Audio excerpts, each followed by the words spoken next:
नमस्कार, स्वागत है आपका जेजेएन न्यूज़ की एक और ख़ास ग्राउंड रिपोर्ट में और आपके साथ मैं हूं गणेश। इस वक्त हम मौजूद हैं हल्द्वानी में। आपको बता दूं जैसे कि देश भर में इस वक्त नीट और नेट की परीक्षाओं का मुद्दा पूरे ज़ोर शोर से छाया हुआ है। बीते दिनों नीट की परीक्षा आई थी, उसमें धांधली का मामला सामने आया था, जिसके बाद बिहार से गिरफ्तारी हुई और बीते दिन झारखंड से भी इस मामले में गिरफ्तारी हुई।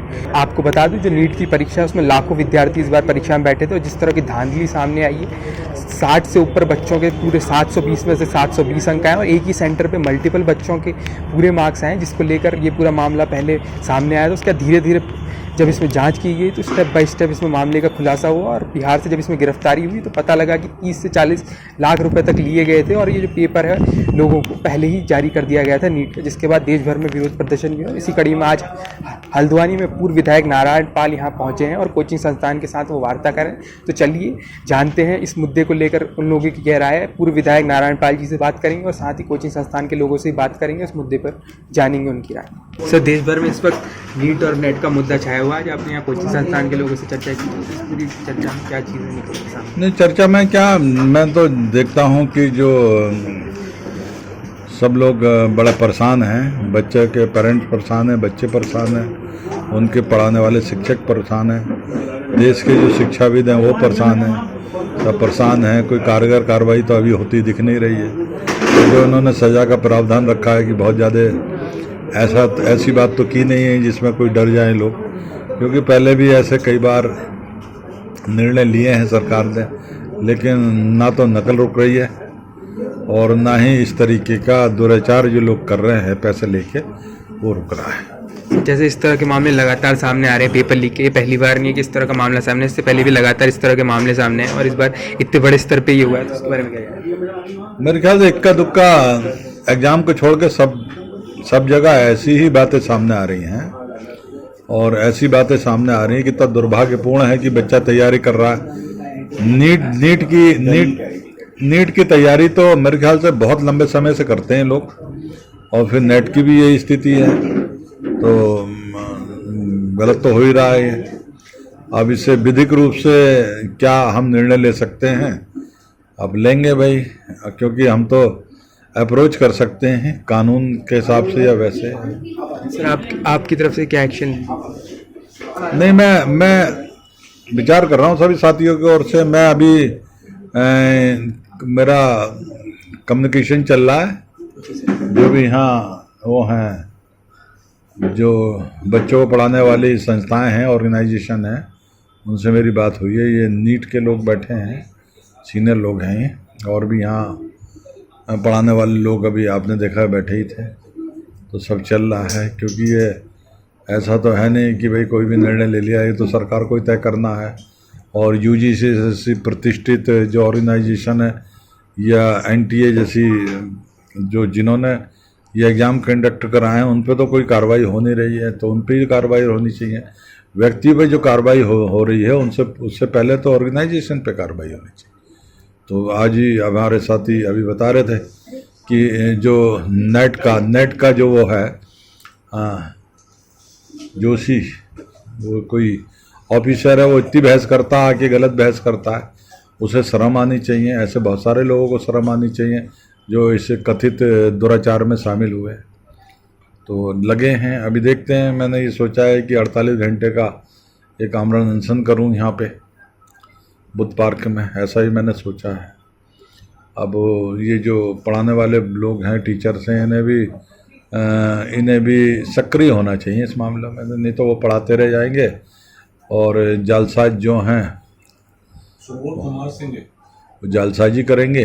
और सबसे पहले तो एनटीए का जो चीफ है सुबोध कुमार सिंह, वो तो बिल्कुल गुंडागर्दी पे उतर आया है, ये भी देखने की बात है। कोचिंग संस्थान के भी कुछ लोग मौजूद थे, चलिए उनसे बात करते हैं।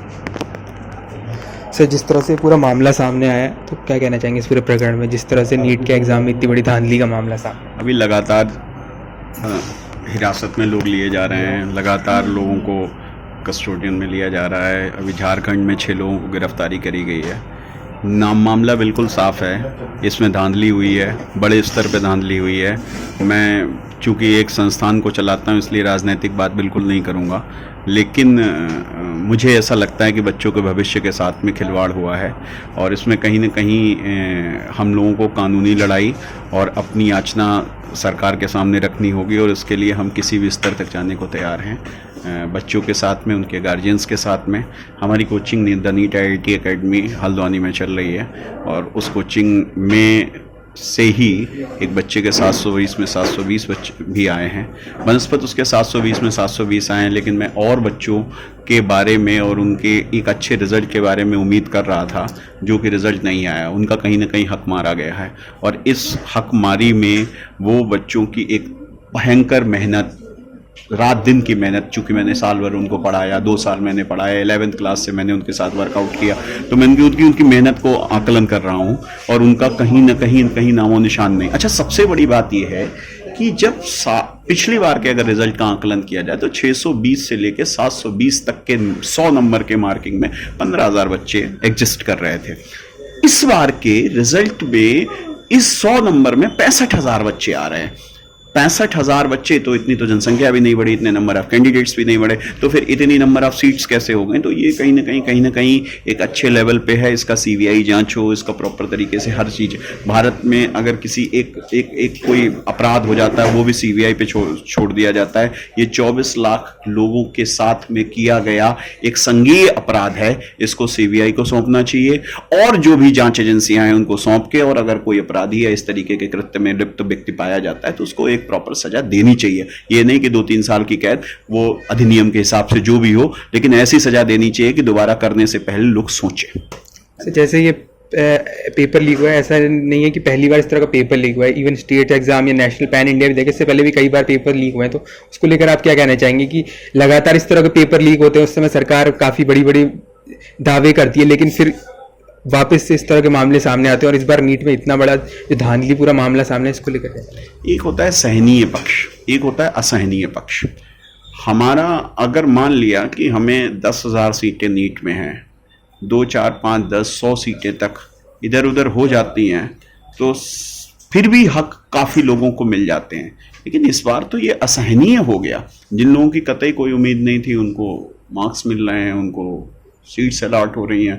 इवन सुप्रीम कोर्ट ने ये कहा है कि अगर इस बैकडोर से डॉक्टर्स बन रहे हैं तो ये एक बहुत बड़ा खतरा समाज के लिए होगा। जो डॉक्टर बनने की स्थिति में नहीं है, जो चिकित्सक बनने की स्थिति में क्षमतावान नहीं है, और उनको अगर डॉक्टर बना दिया गया बैकडोर से एंट्री करवा के, तो वो आगे चल के एक समाज के लिए क्षमता। आप अच्छा कल्पना करिए, अगर एक डॉक्टर है जो कि वाकई में उस बौद्धिक स्तर का नहीं है और उसको MD MS की डिग्रियां मिलती चली गई, उसको एक ऑपरेशन करना पड़ गया और वो उसका बौद्धिक स्तर वो नहीं है, उसने चीजें नहीं पढ़ी, ना 11th ना 12th ना आगे, तो फिर किसी स्तर पे जाके हम समाज के साथ में खिलवाड़ कर रहे हैं, व्यक्ति के साथ में, बच्चों के साथ में। तो आज की डेट में खिलवाड़ हो रहा है, आगे यही 10,000 15,000 जो गलत डॉक्टर बन जाएंगे वो समाज के साथ खिलवाड़ करेंगे। कितने मरीज इनके हाथों से मरेंगे, आप कल्पना करिए ना। और ये अकल्पनीय और बहुत दुखद घटना है।